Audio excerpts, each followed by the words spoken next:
Solo motorcycle camping in bear country sounds reckless. And if you ask my mom, maybe it is. She's not completely wrong. BC had over 13,000 bear conflict calls last year. 240 black bears were destroyed and 30 grizzlies. Those are real numbers, but I'm still out there camping. Let's talk about that.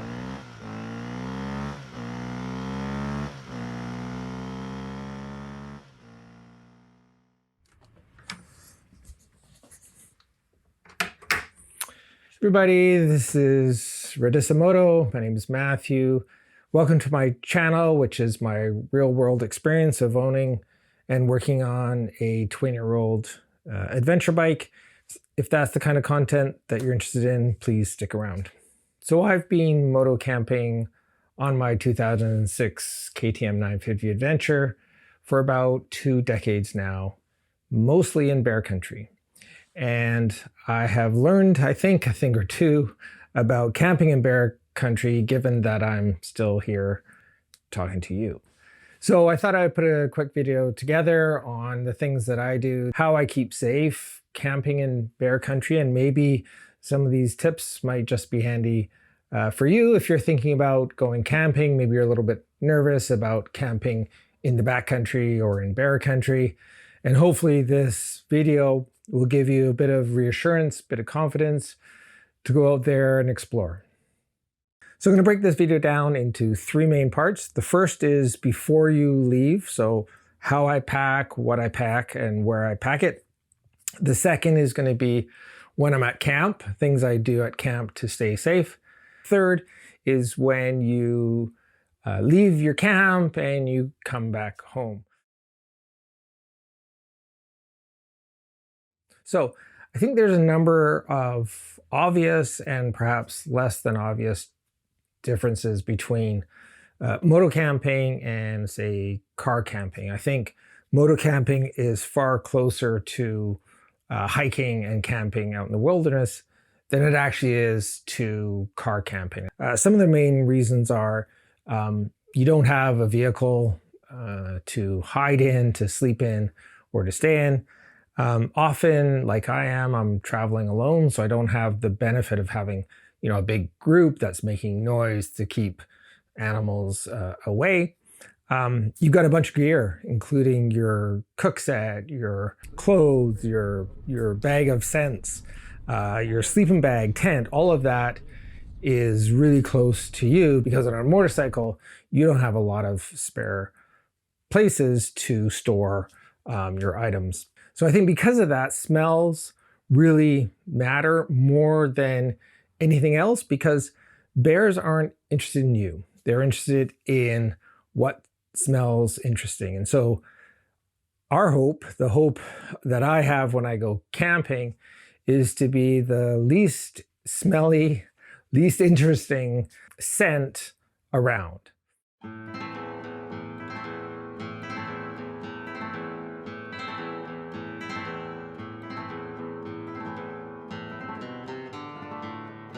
So a number of years ago, I started separating anything with a scent into one pannier and those without in another.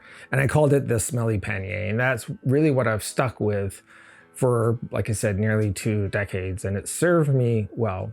But something you have to think about is, the most obvious things aren't the only things. So, of course, food, your cook set, those sorts of things are full of scents. But I'll show you how I pack all the things that I consider to be smelly just on a recent camping trip that I'll cue you into right here. So this is the stinky or smelly pannier, I should say. So like I said before, anything that has any sort of odor, scent, anything like that goes in this bag. And if I'm at a more remote campsite, I'm actually at a provincial campsite, which is pretty well tended, is pretty busy. I would just take this bag, remove it from the bike, and hang it in a tree 100 feet or so away from my campsite. But let me just show you as an example what goes in here. So unrolling this is the Wolfman luggage. Fortunately, they don't exist anymore. But great luggage. So I'm just gonna go through this here. So I've got a food bag. This is just enough for, you know, wherever I'm camping. This is my toiletries bag. So deodorant, toothpaste, toothbrush, all the things to make me look beautiful go in there. This is my cook set. So obviously pots, pans. It's got my spoons, fork, that kind of stuff. Obvious. This one's kind of the obvious one. My cup, my mug, insulated mug for coffee in the morning. Of course, there's bits of old coffee on there, so I want to make sure that stays in stinky. Things some people don't necessarily think about. Wet wipes. Things like this have a scent. And again, what you're trying to be is as boring as you can to bears. So make sure that goes in the stinky bag. This is my actual whisper light stove. So again, it'll have smells on it. So you want to make sure that goes in the bag. And then second lastly, I've got fire making things. So fire making sticks, that kind of stuff. And they tend to have, I think they have an odor. Plus they're usually in contact with the things that I'm cooking. So I always just put this in the smelly bag anyway. And then the last thing that goes in here is my towel. And I was curious about this many years ago, but I just figured if I'm wiping myself after a swim, I've probably got some scent on this, and I don't know, just I may as well. So I throw this in the smelly bag as well. I also forgot to mention that I also pack with me a can of bear spray. Never had to use it. I'm glad I haven't. Will it protect me in the case of a bear coming at me? I hope so. But I'm glad I have never had to test that theory, but it's good to carry one. It just gives you some more peace of mind.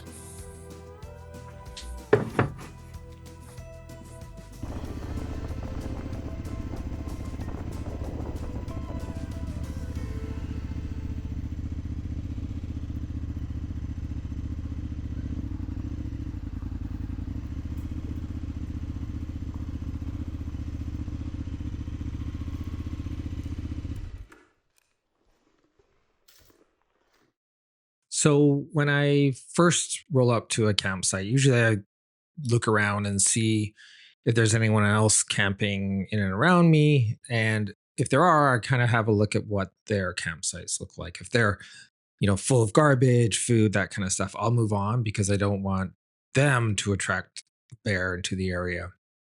I also try and organize myself. So try to have a clear places where I'm going to be sleeping, where I'm going to be cooking, and just stick to those. And you also want to keep your site clean. You want to make sure that you don't have wrappers and food sort of all over the place.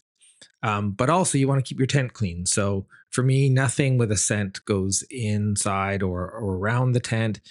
You know, if I've got something that like a snack bar or something in my tank bag, that doesn't come in. So the tent really is a place free of all smells and scents just to keep myself safe.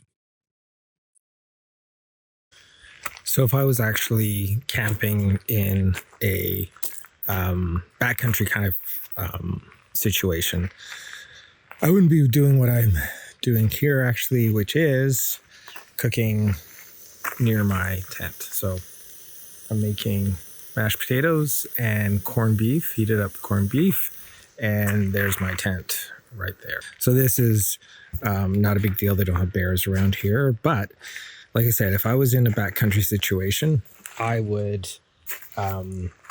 make sure that my cooking was probably, 100 feet, depending on kind of the territory.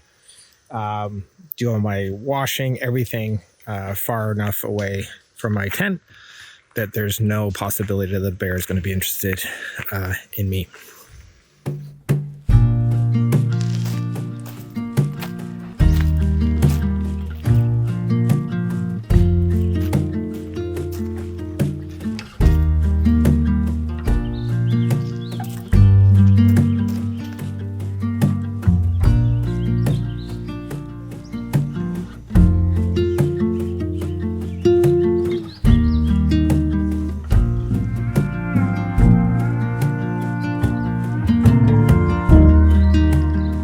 So part 3 may be obvious to you and I, but just thought I'd mention it as well. This is leaving your campsite.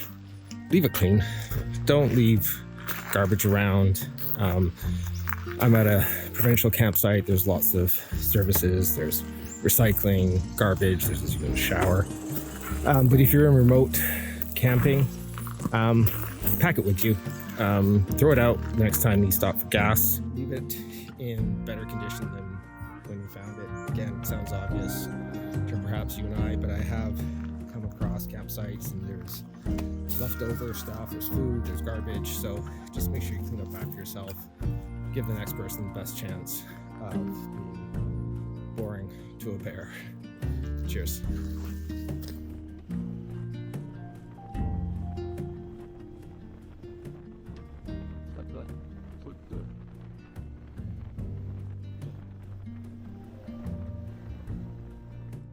So the other thing I was going to mention as part of the last step is when you get home, if you happen to get some food, some scents or something like that on your gear, wash it right away. It's much easier to do it as soon as you get home than, an hour before you're leaving on your next trip.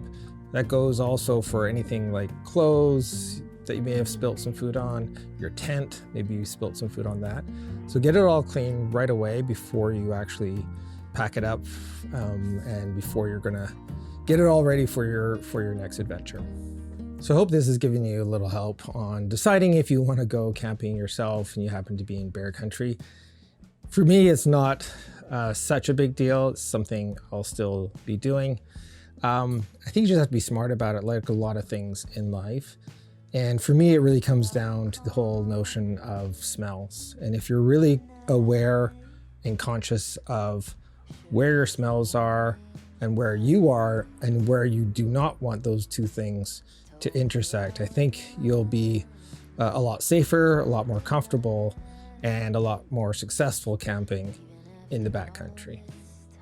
Let me know down below what your tips are, how you camp in bear country. Maybe you camp somewhere where bears aren't the thing that you have to be aware of. Let me know down below what you're having to look out for and how you do that safely while camping on your motorbike. So thanks for watching. If you're a subscriber, I really appreciate it. If you're not, please consider subscribing. If this kind of content, just a regular guy keeping a 20-year-old adventure bike running. We'll see you next time. Stay safe.